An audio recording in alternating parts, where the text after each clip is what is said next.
Mesdames et messieurs, bonsoir et bienvenue dans cette nouvelle édition de la rédaction. Voici les trois principaux titres de l'actualité de ce jeudi. Goma, la grande cité de l'Est de la République du Congo, est restée en alerte mercredi au lendemain de frappes d'avions et d'hélicoptères de combat sur des positions des rebelles du M23. Une reprise des combats a été signalée mercredi soir par des habitants interrogés depuis Goma, vers la ligne de front située à environ 30 km au nord de la ville. Les détails dans un instant. Dans l'affaire des 234 migrants refoulés par l'Italie, la France a décidé d'accueillir le navire Ocean Viking et c'est le ministre de l'Intérieur, Gérald Darmanin, qui l'a annoncé ce jeudi. Ce navire de l'ONG SOS Méditerranée qui transporte les 234 migrants coincés depuis 20 jours en mer va être accueilli demain matin à Toulon, dans le Var. En France, toujours, ce jeudi est marqué par une journée noire dans les transports parisiens en raison d'une grève de la RATP. Le métro parisien est donc quasiment à l'arrêt. Et si presque aucun métro ne roule à Paris aujourd'hui, les autres secteurs connaissent une mobilisation plus modeste. À la SNCF, le mouvement soutenu par la seule CGT cheminot est bien moins suivi. Le trafic est donc normal sur les TGV et légèrement perturbé sur les intercités, à la veille de ce week-end prolongé. Je vous le disais dans les titres, Goma, la grande cité de l'Est de la RDC, est restée en alerte mercredi au lendemain de frappes d'avions et d'hélicoptères de combat sur des positions des rebelles du M23.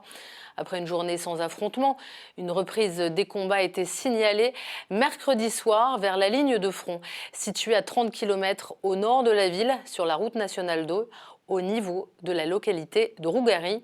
Plus de détails avec Aymeric Towegnon. Alors que les combats font rage à quelques trentaines de kilomètres de Goma à l'est de la RDC, toute la ville est en alerte.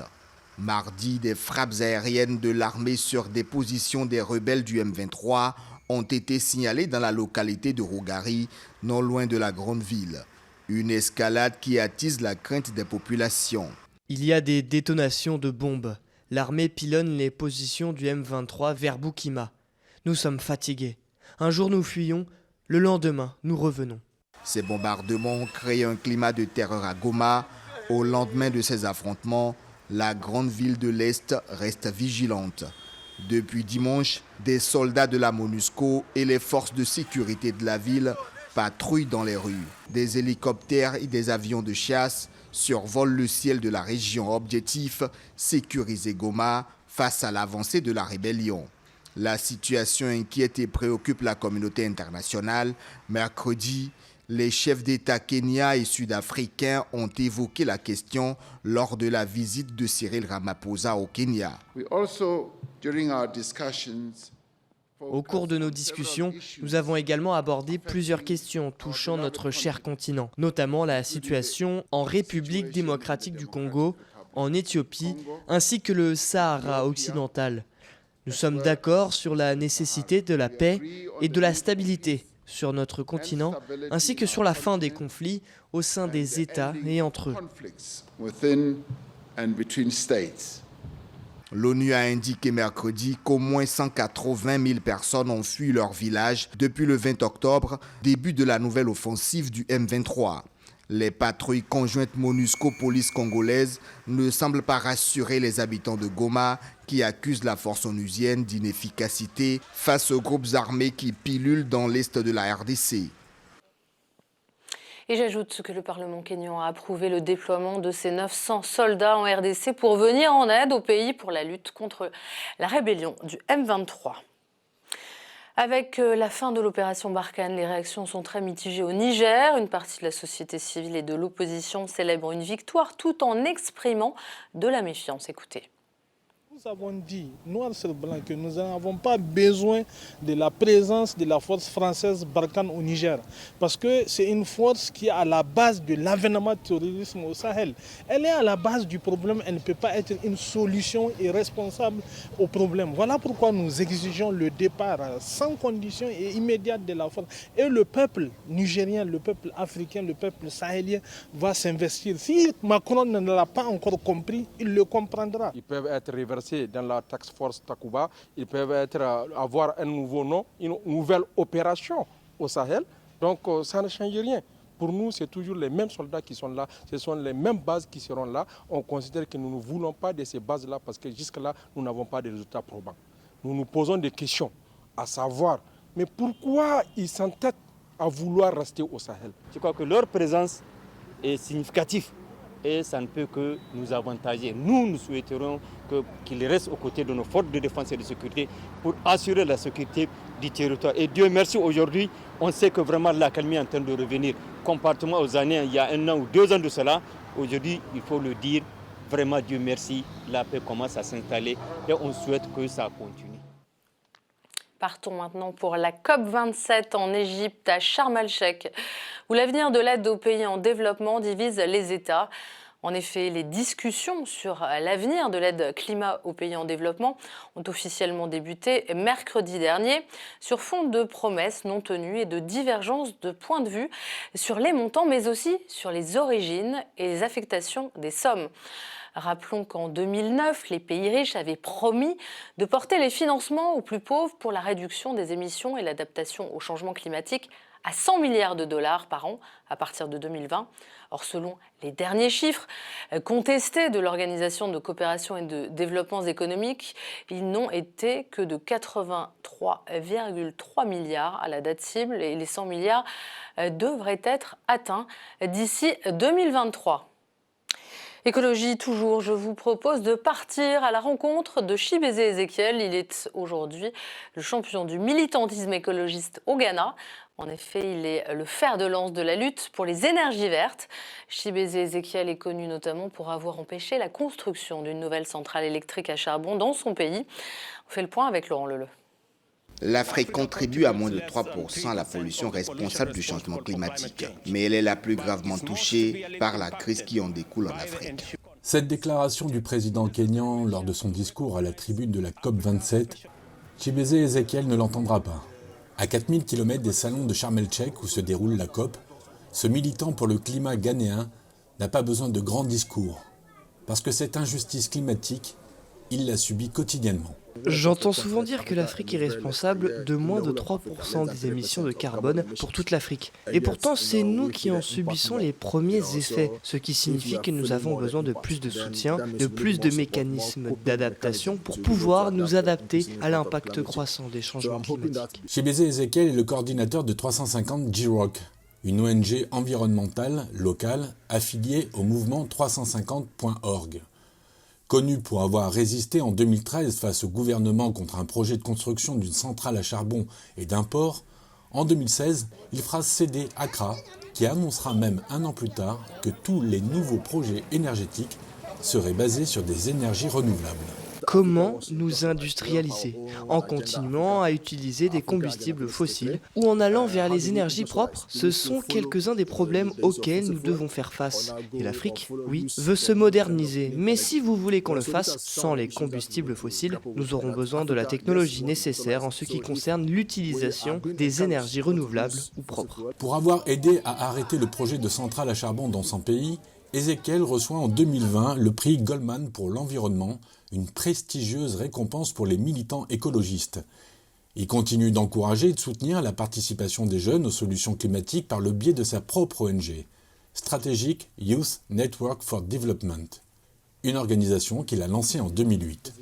Si vous lisez l'article 11 de la Charte africaine de la jeunesse, vous verrez que les jeunes ont le droit de participer au processus décisionnel. Même au Ghana, en ce qui concerne la politique nationale de la jeunesse, il y a une disposition qui parle de l'inclusion des jeunes dans le processus décisionnel. Et les décisions à prendre vont être nombreuses pour inverser la tendance. Un rapport de Bloomberg NIF, publié mercredi pendant la COP27, a écrit que les investissements dans les renouvelables en Afrique se trouvent à un niveau alarmant malgré le potentiel énorme du continent et se traînent au plus bas depuis 12 ans. Parlons santé maintenant. L'épidémie d'Ebola en Ouganda est loin d'être endiguée. Un district du centre de l'Ouganda et celui voisin de Mubende sont les épicentres de la récente flambée d'Ebola. L'épidémie a été officialisée par le gouvernement ougandais le 20 septembre dernier. Ebola a depuis cette date fait 53 morts selon les chiffres officiels en date du 6 novembre dernier. On fait le point sur la situation avec Valentine Exantus. Armé d'une pelle et aidé par quelques compagnons, cet octogénaire se résigne à creuser la tombe de son petit-fils. Ibrahim, âgé de 30 ans et père de 2 filles, est décédé des suites de la maladie à virus Ebola. Il fait partie des nombreuses victimes de l'épidémie qui ne cessent de plonger les familles ougandaises dans le deuil et l'angoisse. Le défunt est mon petit-fils. Mon fils qui s'appelle Sekinja était son père, mais il est décédé il y a longtemps. Il est mort le premier, maintenant son fils a suivi. Le garçon est mort d'Ebola et il est mort à l'hôpital de Mubende. À quelques 150 km de la capitale, la dernière souche du virus Ebola sévit toujours à Kansada et Mubende, l'épicentre de l'épidémie en Ouganda. Selon les chiffres du ministère ougandais de la Santé, 53 personnes ont perdu la vie et plus de 135 cas ont été confirmés. J'ai entendu dire qu'aujourd'hui, environ 7 personnes vont être enterrées et qu'elles sont toutes mortes d'Ebola. Malgré les mises en garde officielles de Kampala, certains ne percevaient pas encore l'ampleur de la maladie. Mais après avoir constaté la hausse des cas et des décès, le sentiment de terreur a submergé une partie de la population qui n'arrive plus à être rassurée et qui s'inquiète pour son avenir et celui de son pays. Au début, les gens pensaient qu'il s'agissait d'une blague. Mais après avoir entendu parler des décès et avoir vu les corps, ils ont été très méfiants et ont commencé à se protéger. Il n'y a plus autant d'opposants qu'avant, car ils ont très peur. Face à la gravité de la situation, la ministre de la Santé, Jeanne-Ruth Assang, a exhorté les patients guéris à Mubende d'encourager quiconque présente des signes d'Ebola de courir vers le personnel médical pour être rapidement pris en charge. Et pour accélérer ce processus de prise en charge, les autorités ont installé des tentes d'isolement et de traitement dans les villages ruraux. Diplomatie, le Kenya et l'Afrique du Sud ont passé un accord d'exemption de visa. Les présidents de l'Afrique du Sud et du Kenya ont donc déclaré mercredi qu'ils avaient résolu un différend de longue date concernant les visas et que les Kenyans pourront se rendre en Afrique du Sud sans visa pour une durée maximale de 90 jours par année civile. Écoutez. Au nom du peuple kényan, j'exprime la reconnaissance du Kenya pour les progrès accomplis dans la mise en place du régime d'exemption de visa tant attendu entre le Kenya et l'Afrique du Sud. À partir du 1er janvier 2023, nous aurons un régime différent. En Égypte, la bête noire du président égyptien, Alaa Abdel Fattah, s'est mis en grève de la faim depuis le mois d'avril dernier. Il n'ingère que du thé et du miel. Actuellement, il a été placé sous traitement médical selon les autorités, ce qui fait craindre ses soutiens qu'il soit nourri de force, une pratique contraire au droit international. À l'ouverture de la COP27, il suscitait d'ailleurs une inquiétude grandissante. Alors, qui est Alaa Abdel Fattah, le détenu politique le plus célèbre d'Égypte, dont le sort préoccupe la communauté internationale? Élément de réponse avec Laurent Leleu. Depuis 7 mois, Alaa Abdel Fattah est en grève de la faim pour protester contre ses conditions de détention. Il a été condamné fin 2021 à 5 ans de prison pour diffusion de fausses informations. Depuis 2006, cet ancien ingénieur qui a grandi dans une famille de militants égyptiens a été plusieurs fois incarcéré, mais aujourd'hui, les proches d'Alaa Abdel Fattah redoutent le pire. Il a cessé totalement de s'alimenter et de boire. Je ne sais pas si Alaa sera en vie après la COP. J'espère que le Premier ministre britannique fera de son mieux, que Rishi Sunak fera de son mieux. Figure de proue du mouvement politique Kefaya dans les années 2000, puis de la révolution de 2011 qui renversa Hosni Moubarak, celui que l'on surnomme l'icône de la révolution de 2011, s'engage contre les régimes militaires lors des manifestations contre Abdel Fattah al-Sisi. Si aujourd'hui la diplomatie égyptienne assure qu'il bénéficie de tous les soins en prison, depuis qu'il a cessé de boire dimanche, sa mère, Leila, n'a reçu aucune preuve de vie. Sana, sa sœur, elle, demande tout simplement de l'aide. S'il vous plaît, une personne rationnelle doit intervenir. Nous parlons d'un être humain innocent, injustement maintenu en prison pendant 9 ans. Et ils ne sont pas satisfaits. C'est un être humain et il en a eu marre. La situation désespérée d'Alaa Abdel Fattah a dépassé les frontières de l'Égypte, surtout quand le pays est l'hôte de la COP27, véritable caisse de résonance sur laquelle tous les regards sont tournés. Emmanuel Macron, en personne, a demandé lundi au président al-Sisi la libération d'Alaa Abdel Fattah. Aujourd'hui, en effet, nous étions alertés par la famille de son état de santé et surtout, après la grève de la faim qu'il avait entamée, de sa décision de faire une grève complète et donc des risques qu'il encourait. Et donc le président Sisi, d'abord, s'est engagé à ce que, évidemment, sa santé soit préservée. Et je le dis là avec beaucoup de prudence, mais j'espère que les prochaines semaines et les prochains mois permettront d'avoir des résultats. Je n'en dis pas plus ouvertement, mais le sujet a été évoqué très précisément. Alaa Abdel Fattah a été condamné à 5 ans de prison pour diffusion de fausses informations après avoir reposté sur Facebook un texte accusant un officier de police de torture. Le 18 novembre prochain, il fêtera ses 41 ans. Place maintenant au reste de l'actualité internationale. Des milliers de fonctionnaires sud-africains étaient en grève ce jeudi, une journée pour des revendications salariales. Cette grève est conduite par l'un des plus importants syndicats sud-africains de la fonction publique. À lui seul, il regroupe 235 000 adhérents. Cette journée de grève a été déclenchée après l'annonce la semaine dernière d'une hausse de 3% des salaires, alors que les syndicats demandaient 6,5%. Des piquets de grève étaient observés dans la journée aux abords d'administration centrale à Pretoria par des grévistes des secteurs de la santé, des services d'immigration ou encore de la police. L'Iran a affirmé ce jeudi avoir fabriqué un missile hypersonique capable de traverser tous les systèmes de défense antimissiles. L'annonce a suscité l'inquiétude de l'Agence internationale de l'énergie atomique. Elle intervient au moment où les négociations sur le programme nucléaire du pays sont au point mort. Le missile hypersonique, une arme manœuvrable, évolue à des vitesses supérieures à 6000 km/h, soit 5 fois la vitesse du son. Dans un rapport, l'AIEA exprime sa vive inquiétude et espère des clarifications à l'occasion d'une visite à Téhéran fin novembre. L'armée russe a annoncé mercredi le retrait de ses forces de la ville de Kherson, cible d'une contre-offensive de l'armée ukrainienne et ses alliés. Le secrétaire général de l'OTAN, Jens Stoltenberg, a déclaré qu'un retrait des forces russes de Kherson serait une nouvelle victoire pour Kiev. Ce jeudi, l'armée ukrainienne dit avoir repris 12 localités dans la région, mais Kiev et ses alliés disent rester sur leur garde. C'était aujourd'hui une journée noire dans les transports parisiens en raison d'une grève à cause d'une nouvelle mobilisation de la CGT. Presque aucun métro ne roule ce jeudi à Paris. La grève a été organisée à cause de l'appel de l'ensemble des syndicats de la RATP. Voici les revendications essentielles. L'augmentation du SMIC, l'indexation des salaires sur le coût de la vie, l'augmentation du point d'indice pour tous les fonctionnaires. Plus de détails avec Mathieu Nicolas. Sur le quai du RER A ce matin, la foule n'était pas au rendez-vous. En ce jour de grève, seulement un train sur 3 circule en moyenne sur cette ligne. Mais Élise, étudiante, s'étonne de la faible affluence. Non, je pensais qu'il y avait beaucoup de monde, mais au final, tout se passe bien. Même chose pour Bastien, en alternance, qui n'a pas rencontré le moindre problème. Étonné, oui. Après, je pense que tout le monde pose un peu son télétravail. J'ai eu la possibilité, mais je ne l'ai pas pris, mais voilà. Même si ces usagers n'ont pas eu de mal à emprunter les transports en commun, pour d'autres, c'était le chaos ce matin.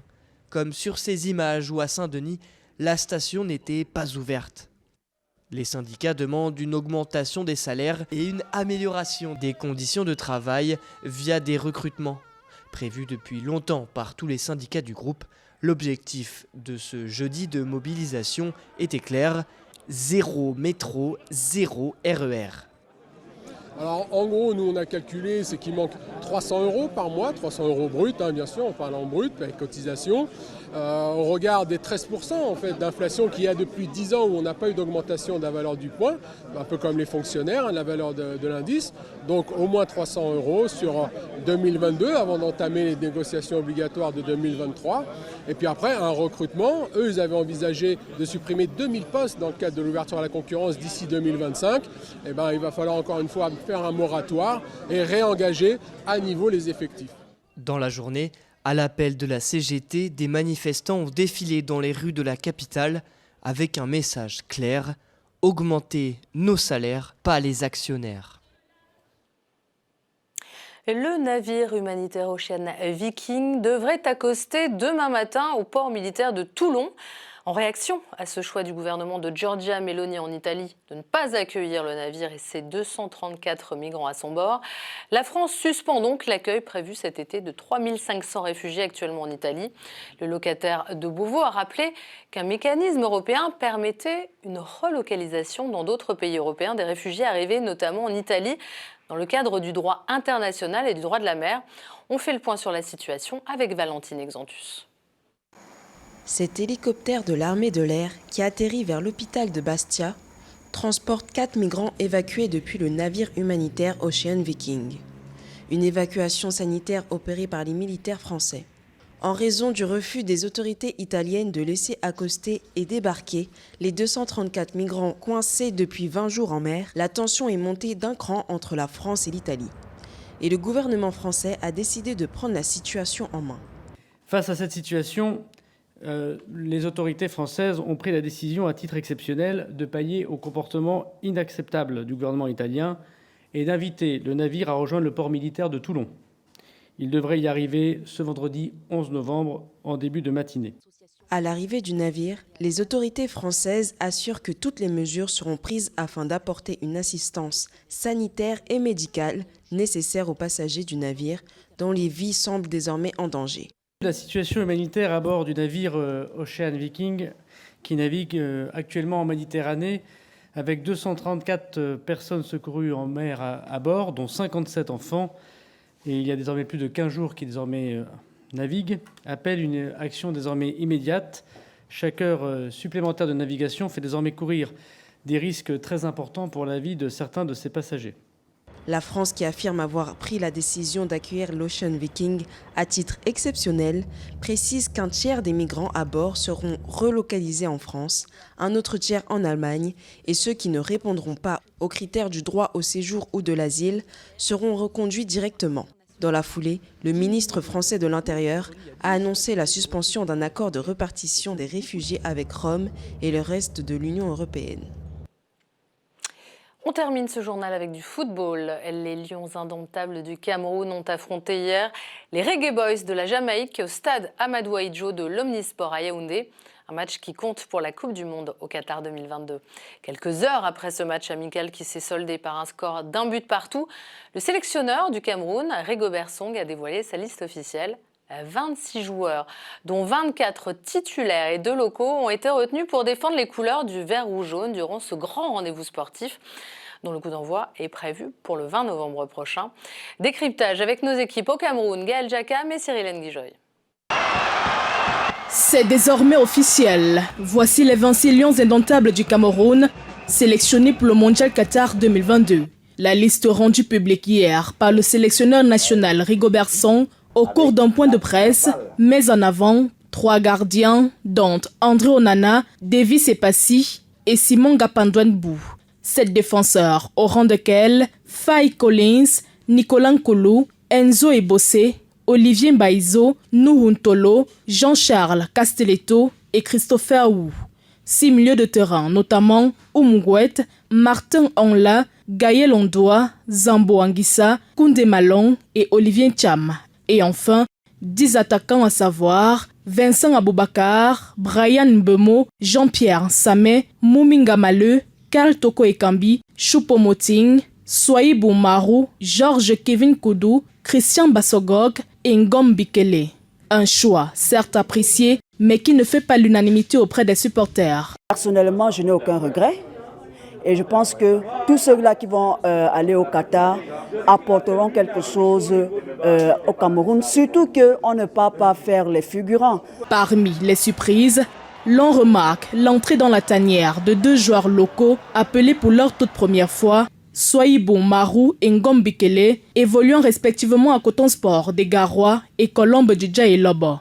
Mais aussi la présence de Simon Gapandouane-Bou, évoluant à l'Olympique de Marseille, recruté comme 3e gardien. Un recrutement qui, selon les Camerounais, n'est pas anodin. C'est ma plus grosse satisfaction de retrouver le ballon de Omaro Souaïbou et surtout le jeune Gombe Kelly qu'on a vu ici, formé par les brasseries du Cameroun en passant par APGS. Il a fait un tour aux États-Unis, il est revenu depuis et il est en train de franchir sa deuxième saison du côté de la Colombe. On le voyait déjà transparaître. Maintenant, on va juste donner notre option à ces jeunes-là qui soient davantage concentrés. Principaux absents de cette partie, Léandre Tawamba et Michael Ngadegadjui, pourtant taulier de la défense, qui reste à quai et fait figure de grands absents à cette grande messe sportive. Absent des dernières listes, l'allié Christian Bassogog gagne son billet in extremis et Nicolas Nkolo signe son comeback après 3 ans d'absence. Rappelons qu'avant la publication officielle de cette liste, la sélection nationale du Cameroun a affronté les Reggae Boys de la Jamaïque au cours d'un match amical disputé au stade Amadou Ahidjo de l'Omnisport. Rencontre qui s'est soldée sous un score de parité 1 but partout, rehaussé par la remise de l'étendard au capitaine Vincent Aboubakar par le directeur du cabinet civil à la présidence de la République du Cameroun, Samuel Vondo Ayolo, représentant personnel du chef de l'État Paul Biya. Après un dernier match amical le 18 novembre prochain face au Panama, les Lions indomptables du Cameroun affronteront au Mondial dès le 24 novembre prochain la Suisse, suivront ensuite la Serbie le 28 novembre et le Brésil le 2 décembre, tous évoluant dans la poule G. C'est la fin de ce journal, merci de nous avoir suivis. Demain, vous aurez un journal toute image. Quant à moi, je vous retrouve dès lundi. Excellent week-end à tous.